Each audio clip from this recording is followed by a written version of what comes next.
కరీంనగర్లో కిసాన్ నగర్కు సంబంధించి జరిగినటువంటి గొడవకు సంబంధించి ఆషాఢ మాసం సందర్భంగా మన కాసం ఫ్యాషన్స్ కిలో చీరలు కొనండి, అరకిలో చీరలు ఉచితంగా పొందండి. మరి నిన్నటి రోజు స్థానిక శాసనసభ్యులు గంగుల కమలాకర్ గారు బీజేపీ పార్టీకి అంటగడుతూ వ్యాఖ్యలు చేయడం జరిగింది. చాలా దురదృష్టకరం.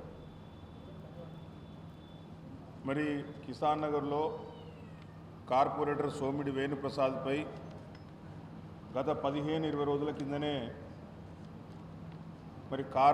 కారుతో గుద్ది అతని మీద దాడి జరిపి అతని గాయాల పాలైనప్పుడు కూడా అతను పోలీస్ స్టేషన్లో కంప్లైంట్ ఇచ్చినప్పుడు కూడా మేము ఎవరం కూడా బీజేపీ పార్టీ పరంగా ఎవరి మీద అలిగేషన్ చేయలే. ఏ పార్టీకి సంబంధం ఉందని చెప్పి కూడా మేము అలిగేషన్ చేయలే. అదేదో కొంత వ్యక్తిగతమైనటువంటి కొంతమంది ఆయన మీద దాడి చేసి నేను భావించాము తప్పితే ఏ రోజు కూడా బీఆర్ఎస్ పార్టీకో లేకపోతే ఇతర పార్టీలకు అంటగట్టే ప్రయత్నం మేము ఎవరం కూడా చేయలే. అది ముందుగా ఎమ్మెల్యే గారు గమనించాలి. 4 సార్లు ప్రజాప్రతినిధిగా ఎమ్మెల్యేగా ఉన్నా అని చెప్పి వారు చెప్తా ఉన్నారు. 4వసారి ఎమ్మెల్యేగా ఉన్నారు. వారు ఎప్పుడైనా కూడా వ్యక్తిగత కక్షలను వ్యక్తిగత తగాదాలను పార్టీలకు రుద్దే ప్రయత్నం బంద్ చేయాలి. దాన్ని భారతీయ జనతా పార్టీకి అంటగట్టి ఏదో రాజకీయ పబ్బం గడుపుకుందామని చెప్పి వారు ప్రయత్నం చేస్తే అది మంచి పద్ధతి కాదు. ఎవరమైనా బాధ్యతలో ఉన్నటువంటి వ్యక్తులం ఎక్కడ గొడవ జరిగినా ఎక్కడ తగాదాలు జరిగినా సాధ్యమైనంత వరకు వాటిని సద్దుమరిగించే ప్రయత్నం చేయాలి. వాటిని సాధ్యమైనంత వరకు ఇరు వర్గాలను ఒప్పించి గొడవలు పడకుండా చూసే బాధ్యత పెద్దరికంగా మనది ఉంటుంది. కానీ అలా కాకుండా చలిమంటలు కాల్చుకునే విధంగా ఈ వ్యక్తిగత గొడవలను వ్యక్తిగత తగాదాలను ఇతర పార్టీలపై రుద్దే ప్రయత్నం చేస్తూ ఉన్నారు. ముఖ్యంగా మా బండి సంజయ్ గారి పేరు తీసుకోవడం చాలా దుర్మార్గం. భారతీయ జనతా పార్టీకి మేయర్ని అప్పచెప్పితే కరీంనగర్లో ఈ విధంగా దాడులు చేస్తున్నారని చెప్పేసి ఇంకా ఘోరమైనటువంటి వ్యాఖ్య చేసినారు వాళ్ళు. నేను గంగుల కమలాకర్ గారిని ఒకటే సూటిగా ప్రశ్నించదలుచుకున్నా. మీరు 10 సంవత్సరాలు అధికారంలో ఉన్నారు, మంత్రిగా ఉన్నారు. మీ హయాంలో కరీంనగర్లో ఎక్కడ గొడవ జరగలేదా? ఎక్కడ వ్యక్తిగత గొడవలు జరగలేదా? ఎక్కడ కూడా తగాదాలు జరగలేదా? ఎక్కడ కూడా మీ పార్టీకి సంబంధించిన వారిని బాధ్యులుగా చూపలేదా? ఈరోజు కాంగ్రెస్ పార్టీ ప్రభుత్వం వచ్చిన తర్వాత ఇంతమంది పార్టీకి సంబంధించిన వాళ్ళను పోలీసులు విచారించినారు. ఎంతమందిని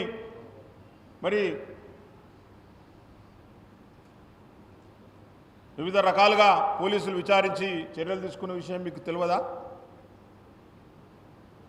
దానికి బాధ్యత మీరే వహిస్తారా? దానికి బాధ్యత మీరే వహిస్తారా చెప్పండి. ఈ విధంగా మీ పార్టీకి ప్రజలు ఆదరించలేదు కరీంనగర్లో అని చెప్పేసి సింగిల్ డిజిట్కే పరిమితమైనారు. మీరు 9 సీట్లకు మాత్రమే 66 సీట్లలో పోటీ చేస్తే 9 సీట్లకు మాత్రమే పరిమితమైనటువంటి పార్టీ మీది. మేము గొప్పగా అభివృద్ధి చేసినాం, కరీంనగర్ని మేము డెవలప్ చేస్తే బీజేపీ పార్టీ వాళ్ళు వచ్చి దాడులు చేస్తున్నారని చెప్పడం ఇంతవరకు వాస్తవం చెప్పాలి. మీరు అభివృద్ధి చేస్తే మీకు ఎందుకు రాలే సీట్లు? మీరు అభివృద్ధి చేస్తే ప్రజలు మిమ్మల్ని ఎందుకు ఆదరించలే? మీరు కరీంనగర్ని బ్రహ్మాండంగా డెవలప్మెంట్ చేస్తే ప్రజలు మిమ్మల్ని ఎందుకు ఆదరించలేదో మీరే చెప్పాలి. ప్రజలు గుర్తించలేదా మిమ్మల్ని? ఈ విధమైనటువంటి వ్యాఖ్యలు మంచి పద్ధతి కాదు. ఒక సీనియర్ శాసనసభ్యునిగా ఒక మంత్రిగా చేసినటువంటి వ్యక్తి ఈరోజు అధికారాలు ఉండొచ్చు లేకపోవచ్చు. అధికారాలు లేనప్పుడు ఒక విధంగా, అధికారంలో ఉన్నప్పుడు ఒక విధంగా మాట్లాడడం మంచి పద్ధతి కాదు. ఈరోజు బండి సంజయ్ గారి నాయకత్వంలో అభివృద్ధి జరిగిందని చెప్పి విశ్వసించే ఈరోజు కరీంనగర్ నగర ప్రజలు భారతీయ జనతా పార్టీని గెలిపించారు. మా కార్పొరేటర్లు గెలిపించిండ్రు, మేయర్ పీఠం కట్టబెట్టిండ్రు. అభివృద్ధి మీద నమ్మకం, బండి సంజయ్ గారి నాయకత్వం మీద విశ్వాసం, గతంలో జరిగింది అభివృద్ధి కాబట్టి అభివృద్ధి కొనసాగుతుందని ఒక నమ్మకంతో ఈరోజు బీజేపీని గెలిపించిండ్రు. అది జీర్ణించుకోలేకపోతున్నారు మీరు. ఎక్కడ ఏ అవకాశం వచ్చినా ఏది వచ్చినా కూడా బట్టగాల్సి మీద వేసే ప్రయత్నం చేస్తూ ఉన్నారు. ఈ పద్ధతి మంచిది కాదు. గొడవలు అనేటివి ప్రతిసారి జరుగుతూ ఉంటాయి. రికార్డు తీసుకోండి, పోలీస్ స్టేషన్లలో రికార్డు తీసుకోండి. గత 10 సంవత్సరాలలో టీఆర్ఎస్ పార్టీ హయాంలో ఎన్ని పోలీస్ కేసులని, ఎన్ని గొడవలని, ఎన్ని కథలని మీకు తెలుస్తుంది. ఉంటాయి వ్యక్తిగత సమస్యలు, వ్యక్తిగత తగాదాలు.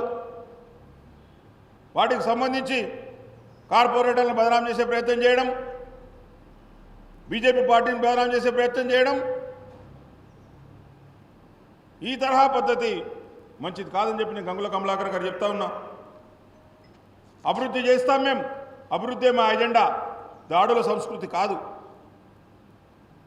బీజేపీ పార్టీ ఎప్పుడు కూడా, బీజేపీ పార్టీ కానీ బండి సంజయ్ గారు కానీ దాడులను ప్రోత్సహించే సమస్యనే లేదు. ప్రజల నమ్మకాన్ని కూడా తీసుకోవాలి, ప్రజలకు అభివృద్ధి చేయాలి, గెలిపించిన వారికి రుణం తీర్చుకోవాలనే ప్రయత్నంలో మా కార్పొరేటర్స్ కానీ మేము కానీ బండి సంజయ్ కుమార్ గారి నాయకత్వంలో పనిచేస్తూ ఉన్నాం. ఆ విధంగా మేము ముందుకు పోతాం. 6 నెలలు కాలే, 5 నెలలు కాలే మేము గెలిచి. ఇంత లోపలనే ఇంత అసూయ, ఇంత అక్కసు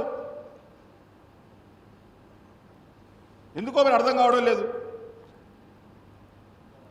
మేము కనుక 5 సంవత్సరాలు అభివృద్ధి చేయకపోతే రాబోయే ఎన్నికల్లో ప్రజలు చూపిస్తారు మా పట్ల విశ్వాసం ఉందా లేకపోతే మేము అభివృద్ధి చేయలేదా అనేది. మీరు మీ పార్టీ విశ్వాసం మాకు అవసరం లేదు, మీ అభిప్రాయాలు మాకు అవసరం లేదు.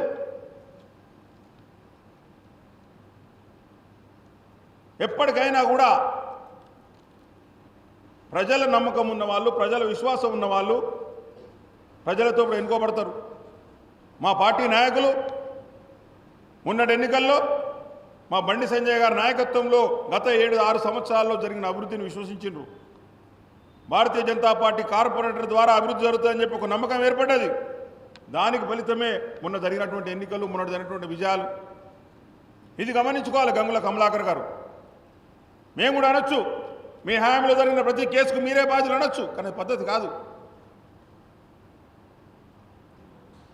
మీ హయాంలో కార్పొరేటర్ మీద రకరకాల అభియోగాలు వచ్చినాయి, దానికంతా మీరే కారణం అని మేము కూడా అనొచ్చు, కానీ మేము అంటలేము కదా.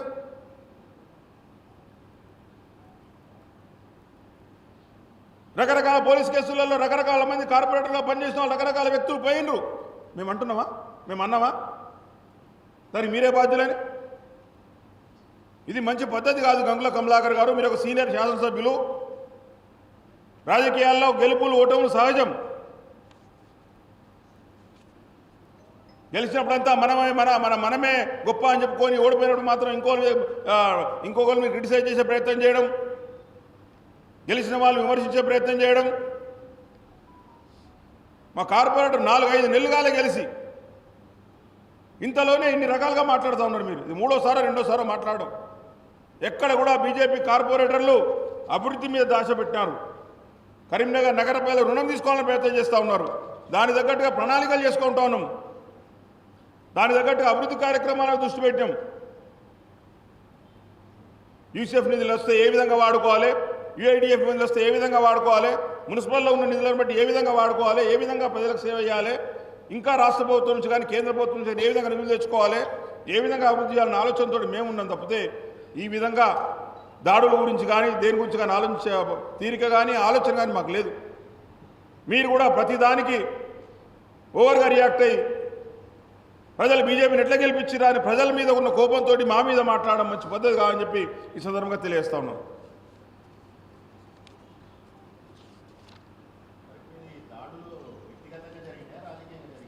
ఇప్పుడు మేము ఒకటే అన్నాం, కార్పొరేటర్ వేణు ప్రసాద్ మీద ఫస్ట్ కారుతో గుద్దినారు, గుద్ది అతన్ని హత్య చేసే ప్రయత్నం చేసినారని చెప్పి అన్ని పోలీస్ స్టేషన్లో కంప్లైంట్ ఇచ్చిండు. ఆ సందర్భంలో మేము ఎవరు కూడా ఎవరి మీద అలిగేషన్ చేయలే కదా, వ్యక్తిగత ఉండొచ్చు, విభేదాలు ఉండొచ్చు అని చెప్పి ఆలోచనతో మా పార్టీ పరంగా ఎక్కడ ఇన్వాల్వ్ కాలే. ఈరోజు వేణుప్రసాద్ మీద కేసు అయిందంటున్నారు, కానీ వేణుప్రసాద్ అక్కడ స్థానికంగా లేడని చెప్పేసి అని పోలీసులు పంపినటువంటి ఎఫ్ఐఆర్ కాపీలోనే ఉన్నది. వాళ్ళ అనుచరులు పోయినరు, వేణుప్రసాద్ అక్కడ లేడు, వేణుప్రసాద్ ప్రోద్బలంతో పోయిందని చెప్పి పోలీసు వాళ్ళు అంటా ఉన్నారు. ఏదైనా విచారణ తేలుతుంది. విచారణ తేలిన తర్వాత విచారణలో ఎవరో దోషైతే చట్టపరంగా చర్య తీసుకుంటారు. నాకు తెలిసి రాజకీయ కోణం లేదు.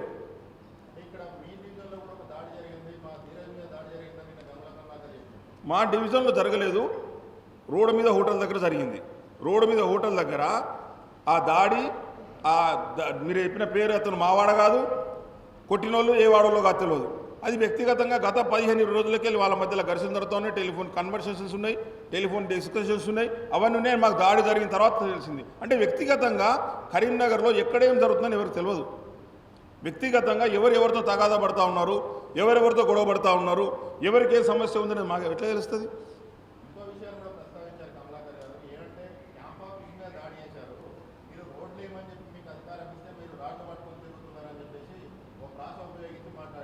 ఇప్పుడు నేనేమంటున్నా అదే కరెక్ట్ పద్ధతి కాదంటున్నా. ఇప్పుడు క్యాంప్ ఆఫీస్ అనేది ఒక గౌరవ శాసనసభ్యులు గారికి ప్రభుత్వం కట్టించినటువంటి వసతి గృహం. దానికి పూర్తి స్థాయిలో రాజకీయ కలాపాలు పెట్టి, రాజకీయాల మీటింగ్ పెట్టి వేరే వాళ్ళు వచ్చి ఇష్టం ఉన్నట్టుగా మాట్లాడితే ఎవరికైనా మనసు నొప్పి ఏదైనా చేసి ఉండొచ్చు. ఇప్పుడు వ్యక్తిగతం అది. ఆ విధంగా జరగకుండా చూసుకోవాల్సిన బాధ్యత కూడా అందరిది ఉన్నది, శాసనసభ్యుడిది కూడా ఉన్నది. ప్రజల కోసం శాసనసభ్యులు కట్టించినటువంటి నివాస గృహంలో వేరే శాసనసభ్యుడు వచ్చి వేరే ప్రెస్ మీట్ పెట్టి ఇష్టం ఉన్నట్టుగా మాట్లాడడం కూడా పద్ధతి కాదు కదా. దానికి మనసు నొచ్చుకున్న వాళ్ళు ఎవరు ఏం చేసి ఉంటారు. మేము అభివృద్ధి చేస్తాం, నేనేమన్నా అభివృద్ధి మీరు చేసినట్టు అభివృద్ధి చేస్తే మీకు ఎందుకు ఓట్లేలే? అభివృద్ధి కనుక మీరు చేసి ఉంటే మీకు ఎందుకు ప్రజలు మద్దతు ఇవ్వలే? 9 సీట్లు ఎందుకు కట్టబెట్టినరు? సింగిల్ డిజిట్కి ఎందుకు పరిమితమైనరు? దీనికి సమాధానం చెప్పాలి ముందుగాల. ప్రజలు అనేది చూస్తూ ఉంటారు, అన్నీ చూస్తూ ఉంటారు. ఎవరు అభివృద్ధి చేస్తూ ఉన్నారు, ఎవరి అధ్యయనంలో అభివృద్ధి జరుగుతున్నది, ఎవరి అధ్యయనం నిధులు వస్తూ ఉన్నాయి, ఎవరేం చేస్తున్నారు అని అబ్జర్వ్ చేస్తారు, చేసే తీర్పిస్తారు. ఆ తీర్పును ఒప్పుకునేటువంటి ధైర్యం కూడా మనకు ఉండాలి. ప్రజా తీర్పుని ఎక్కడ కూడా అపహాస్యం చేయొద్దు.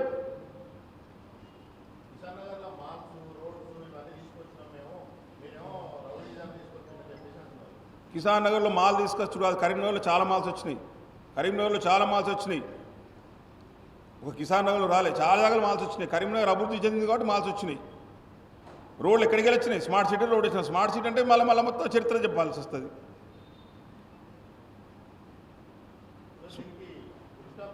నేనేమంటున్నా, వ్యక్తిగత సమస్యలను మనం పెద్దరికం ఉన్నవాళ్ళు సాధ్యమైనంత వరకు చల్లబరిచే ప్రయత్నం చేయాలి. మన దృష్టికి వస్తే దాన్ని ఇంకా ఎక్స్ప్లాయిట్ చేసి దాన్ని ఇంకా పెంచే ప్రయత్నం చేయొద్దు. ఇది రాజకీయ నాయకులుగా మన బాధ్యత. సంజయ్ గారు ఎప్పుడు కూడా దాడుల విషయంలో వారు ఎప్పుడు కూడా చెప్పరు. ఎందుకంటే ఆయన ఇటువంటి సంస్కృతి పట్ల విశ్వాసం లేదు, ఇటువంటి వాటి పట్ల విశ్వాసం లేరు. ఇటువంటి సంస్కృతి మంచిది కాదని చెప్తూ ఉంటారు. ఎక్కడ కూడా వాళ్ళని రెచ్చగొట్టి వీళ్ళని రెచ్చగొట్టి పబ్బం గడుపుకునే పరిస్థితి లేదు. కాబట్టి నేను ఈరోజు కూడా చెప్తున్నా, బీఆర్ఎస్ కానీ కాంగ్రెస్ కానీ బీజేపీ కానీ ఎవరైనా కూడా ఇటువంటి వ్యక్తిగత తగాదాలు ఎక్కడ జరిగితే సాధ్యమైనంత వరకు మనం వాటిని చల్లబరిచి వాటిని ప్రజలకు ఇబ్బంది లేకుండా చూసే ప్రయత్నం చేయాలి. కానీ దీన్ని ఇంకా పూసుకొని ఏదో అవకాశం దొరికింది కానీ ఏదో మీద పడేసి బట్టగాల్సి మీద పడేసే ప్రయత్నం చేయొద్దు. ఇది మన బాధ్యత.